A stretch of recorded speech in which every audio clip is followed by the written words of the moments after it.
¿Viste? Boa. Bien, ¿vos? Guillermo Carlos Gianícola, músico, actor, director y dramaturgo, desarrolla estas actividades desde su Mar del Plata natal, poniéndole el cuerpo, el teatro y la música tanto a las calurosas temporadas como a los desolados inviernos de la feliz. Como músico integró diversas bandas fusionando jazz y folclore, así como la solitaria Banda de los Ausentes, transitando de forma brillante la frontera de la música teatral. Como actor, integró, entre otros, el grupo de clown Zapallos Golondrinas y participó del grupo Teatrantes. Como dramaturgo, ha escrito los textos de casi todas sus puestas en escena.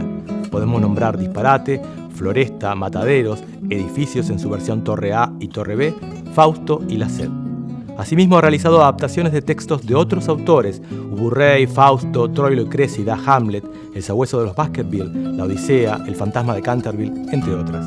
Desde el 2004 es casi ininterrumpidamente nominado y ganador de los premios Estrella de Mar. Ha recibido también el premio Osvaldo Soriano, premios Enrique 2015, trayectoria autoral, y premio Teatros del Mundo 2015 por su producción teatral. ¿Cuál puede ser un recuerdo del contacto con lo artístico en los primeros años, en la infancia? Con lo artístico, el primer contacto es con la música. Las dos patas de eso son mi vieja y mi viejo. Mi mamá apareció cuando yo tenía 9 años con una guitarra en mi casa, así que fue la guitarra de mi infancia, mía y de mis 2 hermanos, y el inicio de la actividad musical. Y mi viejo apareció con un disco de los Beatles un año después. Así que eso fue mi inicio con lo que sea lo artístico. Uh-huh. Después yo, como veía que otros habían hecho canciones, me apareció ahí lo de escribir. Empezó por escribir canciones. Canciones que eran canciones de cuando tenía 10 años. Con los 3 tonos que sabía me ponía y les escribía la letra. Y después, durante la adolescencia, empecé a escribir poemas y además seguía tocando la guitarra. Uh-huh. Y después, un poco más grande, empecé a escribir cuentos, empecé a escribir narrativa, escribí varios cuentos. ¿Todo esto en la adolescencia en Mar del Plata? Sí, en Mar del Plata. ¿En la época de la dictadura, más o menos? Sí, yo hice el secundario durante la dictadura en el Industrial en Mar del Plata, en la ENET número 1, Escuela Nacional de Educación Técnica. Sí, era durante esa época y era más que nada la poesía tenía que ver con si escribía un buen poema, la posibilidad de que saliera a publicar en alguna revista subte, que eran como unos fanzines que circulaban en aquella época. Y con la música, el teatro, mi primer contacto con el teatro fue más o menos a los 20 años, que fui a tomar una clase para probar, y cuando salí dije, nunca más en mi vida voy a volver a hacer teatro, porque fue una clase que por ahí estaba buenísimo, mucho tiempo después me di cuenta, pero en ese momento a mí me pegó por un lugar que, era alguien que iba a probar a ver de qué se trataba y me hicieron caminar con los ojos cerrados, qué sé yo, esas cosas. Entonces salí diciendo eso. Luego el destino me hizo hacer que varios años después me vinculara al mundo del teatro de este modo. Uh-huh. Y esto del teatro, digamos, cuenta el mito que te mandaron a hacer una música para una obra de teatro y ahí... Sí, ¿no? Claro, el inicio fue a través de la música porque, sí, en realidad me dijeron, mirá, hay una obra de teatro que necesitan una música original, yo estaba estudiando música y mi profesor fue el que me dijo, me pidieron a mí, pero yo no puedo agarrar esto, anda vos, te va a servir. Y bueno, me metí a hacer la música de una obra de teatro que era una creación colectiva, dirigida por una directora, y entonces empecé a participar de los ensayos también para ver cómo componer la música. Y un día hizo un ejercicio de improvisación con todos los actores y me dijo, vos también subí. Pero nada, subí y bueno, ahí me hizo subir al escenario a improvisar y bueno, y ahí empezó todo.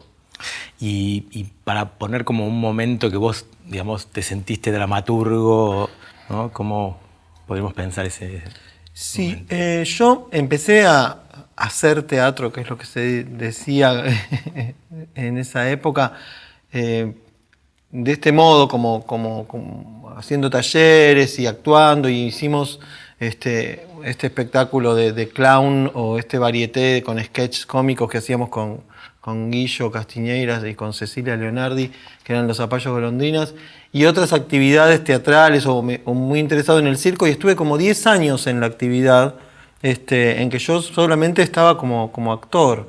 Y era un poco lo que vos decís, era el momento también de la creación colectiva, como que el autor estaba disuelto. Sí, también era esa década de los 80, post-under, que agarrábamos nosotros, esto, qué sé yo, era en el año 92, en Mar del Plata habíamos visto a los Meggi, a las Divinas Comedias, que era un grupo de comediantes, de mujeres de allá, y nosotros queríamos ser como ellos, y bueno, hicimos ir a esto de, bueno, es el grupo el que genera materiales. Y también me pasaba que yo escribía, simultáneamente yo escribía narrativa, escribía cuentos y me iba bien y, digamos, eran reconocidos. Y entonces la gente me decía, si actuás y escribís, ¿por qué no escribís teatro? Y no era porque lo había intentado, pero no me salía, no encontraba cómo escribir teatro. Excepto los sketches que los escribíamos, pero ni sentíamos que estábamos escribiendo. Sentíamos que, bueno, armábamos el sketch para eso. Luego, de la crisis del 2001, hay como un pedido de 3 actrices de dirigirnos, armemos una obra, y o sea que no fue voluntario, por mi propia cuenta no me hubiese animado a dirigir ni a escribir teatro.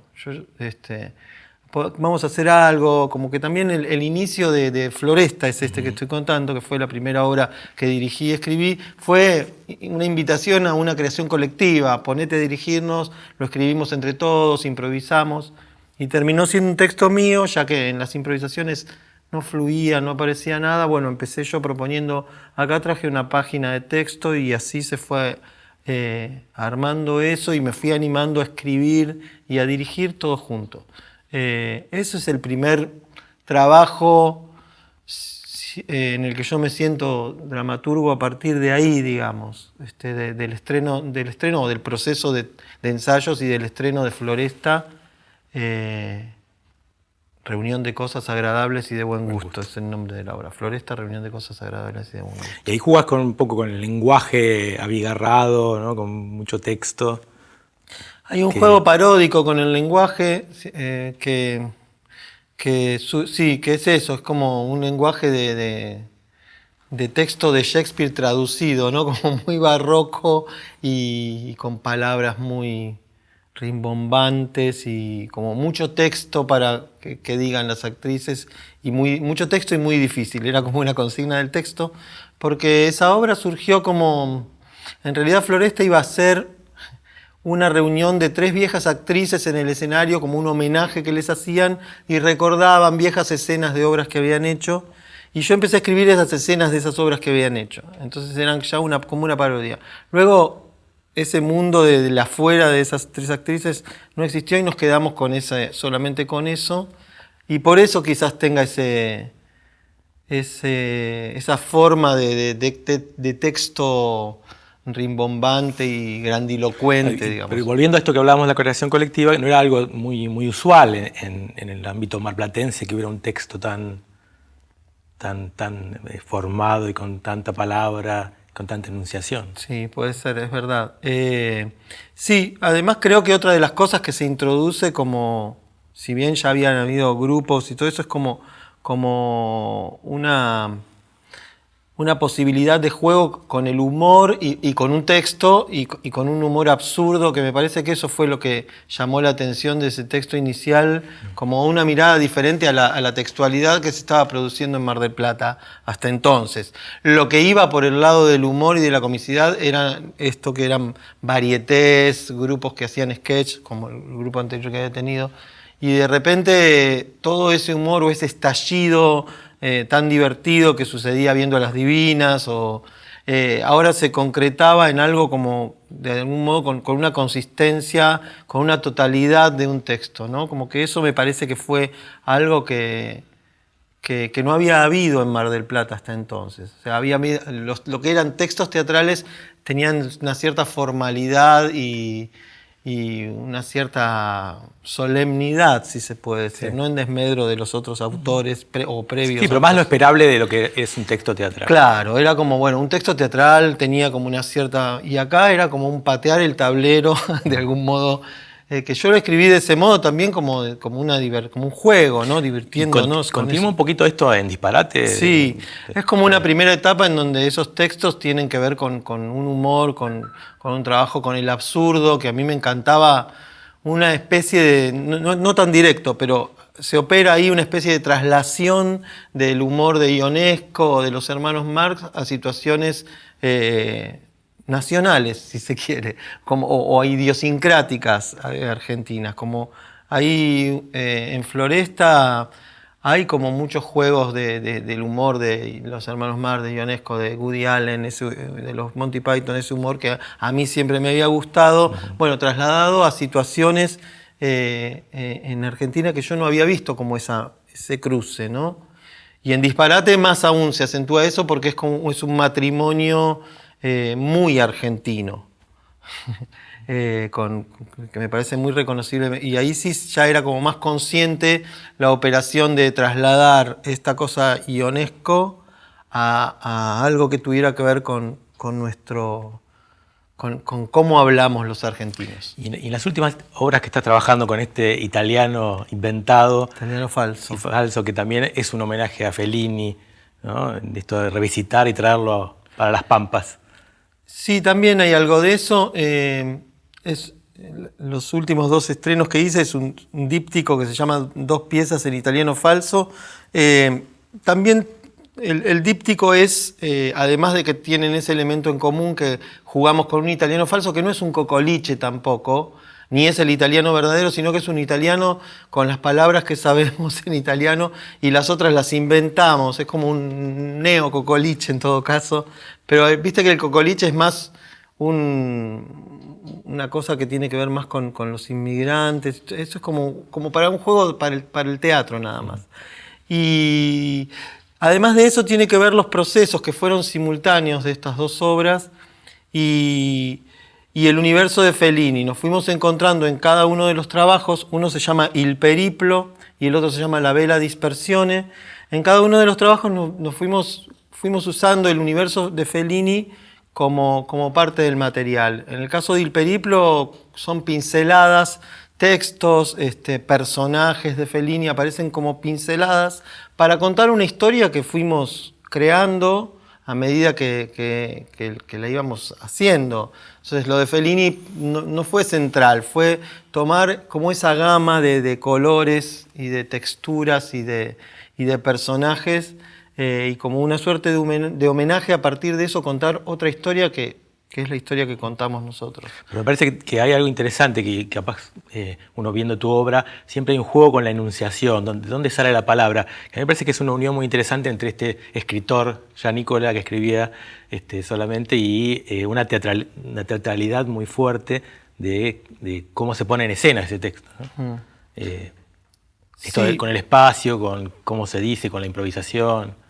Sí, me interesa mucho la palabra en un sentido de o buscar formas, no quería decir romper, buscar formas nuevas de utilizar. ¿Y por qué con este juego del italiano falso, por ejemplo, decíamos, o las dudas que nos venían, y la gente no lo va a entender? Sí lo va a entender, porque era parte de ese juego. ¿Por qué en italiano falso? Y porque la situación se entiende igual, aunque no se entienda bien la palabra, aunque la palabra la inventemos. Es como crear una convención en decir, bueno, en este caso es un juego con el lenguaje que prioriza de algún modo el juego teatral a lo que se dice. Lo que se dice es en apoyo a lo que está sucediendo.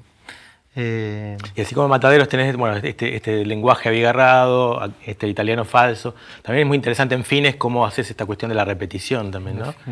¿No? Sí, también ahí hay como un juego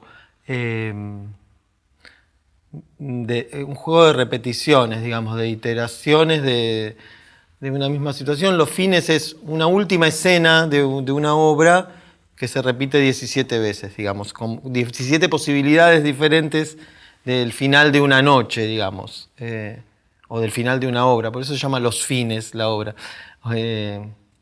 En eso el juego tenía que ver más con esta cosa del devenir de una situación que ante un pequeño cambio en alguna cuestión inicial, luego como consecuencia, el efecto de eso hacía que fuera totalmente diferente, ¿no? Entonces era más como un trabajo sobre algo así como el efecto mariposa, digamos, en donde bueno, estaban cenando y por ahí se caía una botella de agua, entonces alguien tenía que ir a buscar un trapo y eso cambiaba esta cosa hipotética, ¿no? Si hubiera pasado esto, ¿cómo hubiese terminado? Que el teatro lo puede... Son como 17 hipótesis de cómo terminar la noche esa.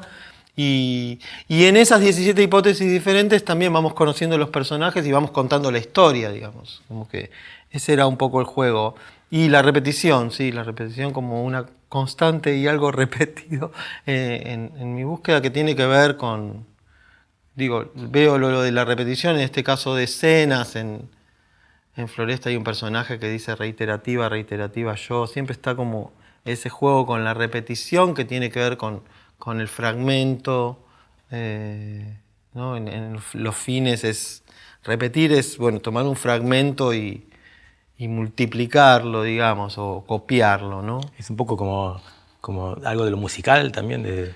Puede ser, como algo, como un procedimiento minimalista, claro, un loop, ¿no? Como hay cosas, en este caso de los fines es eso, es como una escena lupeada, pero bueno, levemente diferente cada vez. Sería interesante poder pensar, digamos, en esta práctica particular de dramaturgo que tenés vos, que le pones el cuerpo a la dirección, a elegir el espacio, cómo poner este texto en teatralidad con tus actores. ¿Cómo ves esto de trabajar en el ensayo? ¿Hay una reescritura? ¿Cómo trabajas con...? Yo trabajo, digamos, con diferentes posibilidades de trabajo. Hay algunos trabajos que han surgido desde estar escribiendo yo solo una idea o una obra con el texto previo. Hay otros trabajos que surgen en el ensayo, es decir, sin ninguna idea previa. Bueno, vamos a improvisar, a ver qué sale, ¿no? Como largarse a eso. Y no lo veo como un problema o que tenga que definir yo cómo trabajo y elegir una de estas opciones, sino que lo veo como posibilidades de trabajo que uno puede ir viendo. De hecho, a veces se cruzan estas búsquedas donde se traba por un lado, por ahí, que como pasó con La Vela Dispersión. En realidad, una de estas obras en italiano falso, veníamos como con otra idea y otro proyecto y yo me acordé de una obra que había escrito solo en mi casa 6 años antes y la traje a los actores y la leímos y dijimos hagamos esto. Estaba incompleta la obra porque no la había terminado y se completó 6 años después en los ensayos. Quiero decir, es fortuito también. Creo que ahí cuando yo llamo escritura también a estar en el ensayo con los actores y tomando decisiones y armando el material desde ahí, ¿no? Por eso lo llamo escritura en el ensayo o en el espacio. No solo escribo cuando estoy escribiendo, digamos. Y la escritura es todo el espacio, también el hacer la obra en tu casa. Claro, también es una escritura, dice algo. Sí, en este caso, en el caso de La Vera Dispersión es un dramaturgo, la trama de la obra, el argumento es un dramaturgo trabado en la mitad de una obra y no puede salir y le aparecen personajes secundarios, y entonces hay como un juego con eso que el espectador empieza a ver los personajes, como se plantea que la casa del dramaturgo es su cabeza, entonces empezamos a ver en la casa las cosas que suceden en su cabeza mientras escribe. Entonces la decisión de decir, lo tengo que hacer en mi casa, es toda una decisión, me parece, y que dice lo que... un poco esto de una enunciación jugando con la verdad. Una enunciación, claro, y que me parece que le da además un marco muy interesante. Es decir, yo no creo que esa obra la pueda hacer en una sala o en otra casa. Ni siquiera en otra casa. Tiene que ser en mi casa. En ese punto me parece que es importante el tema de los espacios a veces. Yo trabajo mucho con los espacios reales y su conversión a espacio ficcional o su convivencia, digamos, que no deja de ser el espacio real, pero se convierte en un espacio ficcional. Y también tiene que ver con la enunciación, porque desde dónde Claro. se dice, en dónde se dice ese texto también. Claro, Es otro sí, texto. sí, es otro texto. Exacto. Y esto del robo, ¿no? que aparece, o el chimanguear, o El chimangueo. de Woody Allen, de Fellini, No, eso yo digo, de Giannicola. más que robo, claro, son como creo que los gustos como que uno tiene que van apareciendo. Tampoco es que uno copia. En el caso de Fellini fue tomar inclusive hasta los clichés o los íconos de algunas de sus películas o mínimos textos que definen. Por ejemplo, en la obra nuestra uno de los primeros textos es Arrivato Zampanò. Entonces eso ya a alguien que conoce la obra de Fellini le produce un extrañamiento en el sentido de cómo esta obra está contada con recortes de eso, ¿no? Cada tanto aparece uno. No es tampoco que se convierte en algo central ni que robamos o hacemos una versión de un argumento, sino que me parece como muy interesante el apropiarse de materiales que nos son ricos y que nos ayudan a poder contar lo nuestro, ¿no? En realidad, dependiendo de cada proceso, ¿no? Pero no censurándonos, no tiene que ser absolutamente mío, porque nada va a ser absolutamente tuyo, original, digamos. Hubo un proceso que es el de Fausto y la sed, que yo hice una versión del Fausto de Goethe en donde me resonaba el tema del Fausto en cada cosa que yo estaba leyendo o veía una noticia en el diario. Todo yo, mi cabeza metida en el proceso de hablar del Fausto, me llevaba siempre a esa situación. Y en ese proceso hubo una decisión que tomar que fue, bueno, entra todo, dije yo, porque yo estaba leyendo un libro sobre cine y leía un texto teórico que me parecía que podía ser un texto de alguno de los personajes y que tenía que ver con la venta del alma al diablo. Leía una novela de un escritor y me parecía que también, inclusive usábamos una música que es un tema de Duke Ellington como para musicalizar la obra, y ya sabiendo que iba este procedimiento de que todo texto entra, todo texto que me resuene entra, se me ocurrió buscar la traducción de lo que decía la letra de Caravan de Duke Ellington y leí la letra de Caravan de Duke Ellington y digo, esto habla del Fausto. Se convirtió en un monólogo la letra en español de eso. Quiero decir, en ese trabajo, en ese proceso, esa era una de mis consignas internas como dramaturgo. Entra todo. Que no es una consigna que yo ya la vuelva metódica. Sirve para esa obra. Ya ahora no me sirve más el entra todo, no lo uso más. Además, esa es otra de las cosas que me parece muy importante, que es que cada trabajo viene con su propio instructivo, que uno tiene que descubrir, digamos. Cuando vas escribiendo... Un procedimiento que hace producción. Sí, viene con, viste, el instructivo, te compras una máquina de fotos, viene con un manual. Bueno, ese manual de cómo tengo que hacer esta obra, bien, lo tenés que descubrir vos y te sirve solo para esa obra. Digamos, como que ya no me sirve lo de Fausto para los próximos trabajos. Bueno, Guillermo, vamos a hacer una pregunta final, que es preguntarte en tu fantasía de dramaturgo qué obra desearías escribir o estaría en un espacio futuro para realizar.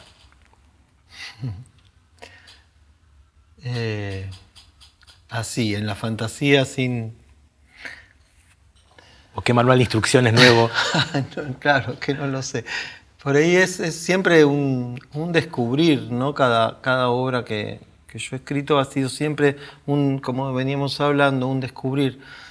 Por ahí, digamos, me gustaría, O por ahí podría contestar como, bueno, podría ser una obra con cosas antigravitacionales, actores Pero me parece también que, tampoco es por hacer una respuesta evasiva a la pregunta, pero me parece que hay algo en la escritura de teatro mía, ¿no? Por lo menos, pero creo que también hay algo en la limitación que